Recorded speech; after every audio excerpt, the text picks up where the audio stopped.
জানাজা, বিশাল জানাজা, লক্ষ লক্ষ মানুষ, কিন্তু জাতীয় মসজিদের মহামান্য ইমাম জানাজা পড়ালেন, উনি সূরা ফাতিহাকে ইগনোর করেছেন।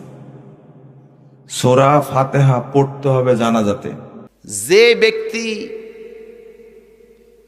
গাটাও করে একেবারে দাম্ভিকতার সাথে বলতেছেন যে খালেদা জিয়ার জানাজায় আব্দুল মালেক সাহেব তিনি সূরা ফাতিহা পড়েন, জানাজা হয় না, তো জানাজাকে আবার পড়তে হইব নাকি?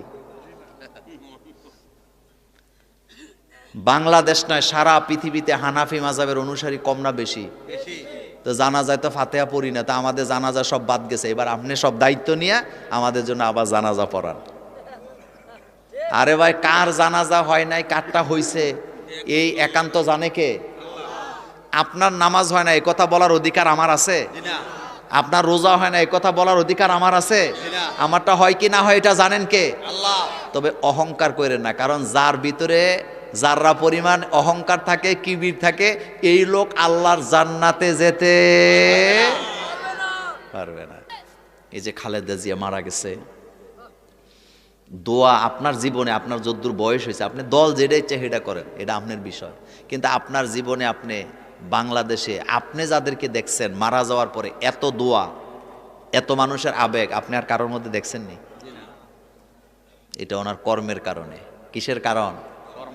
কর্ম। খালেদা জিয়া তিনি কিন্তু শুধু বিএনপির না, সে সমগ্র বাংলাদেশের মানুষের একমাত্র নেত্রী, বাংলাদেশের একমাত্র 3 বারের প্রধানমন্ত্রী, যে জীবনে কোনোদিন কোনো আলেমের বিরুদ্ধে একটা শব্দও বলে নাই। কথা কয় না সৈয়দপুরের বাইরে, কথা সত্য নেই। মসজিদের ক্ষতি হয়, মাদ্রাসার ক্ষতি হয়, আলেম ওলামার ক্ষতি হয়, আলেম ওলামারা জেল খাটা লাগে, এই রকমের একটা শব্দ খালেদা জিয়া বলে নাই, যার কারণে তার জন্য বাংলাদেশের সকল আলেমরা কেঁদে কেঁদে দোয়া করেছে। এরকমের বেডি তো আরো আসেন, হুজুররা দোয়া করছেনি। আপনি চিন্তা করেন তো, আপনি চিন্তা করেন তো খালেদা জিয়া কি বলতেন আলেমদেরকে ডেকে ডেকে, জানেন? আপনারা ইসলামী আন্দোলন করেন, কোরআনের আইনের রাজনীতি করেন, আমরা কোরআনের আইনের রাজনীতি করি না, কিন্তু আপনারা করতে থাকেন। আপনারা করতে করতে করতে করতে এদেশের মানুষ যদি কোরআনের আইন চায়, আমাদের পক্ষ থেকে আপনাদেরকে সাপোর্ট দেওয়া হবে, আমরা কখনো আপনাদের পথে বাধা হয়ে দাঁড়াবো না। তোমার মতো এই দুরা মন আসিল না,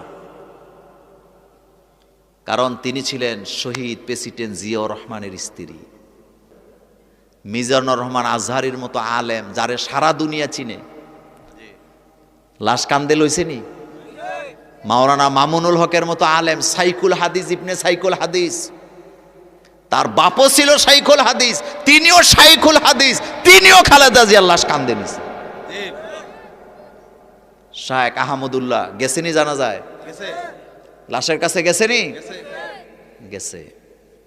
বাইতুল মুকাররমের খতিব জানাজা পড়াইছেন, কত বড় আলেম, চিন্তা করেন তো। ইচ্ছা করলে তো ওনার দলের 2-1 আলেম টালেম আছে না, এডির দিয়ে তো জানাজা পড়াইতে পারতো না। আল্লাহ কয় ওনারে দিয়া, ওনার জানাজা হবে যোগ শ্রেষ্ঠ আলেম দিয়া। বাংলাদেশ নয়, উপমহাদেশের শ্রেষ্ঠ আলেমদের একজন হচ্ছে আমাদের আল্লামা, যিনি আমাদের বাইতুল মুকাররমের খতিব আব্দুল মালেক হাফিজাহুল। কেন কাঁদছি আমরা, কেন দোয়া করছে আলেমরা, কেন কাঁদছে?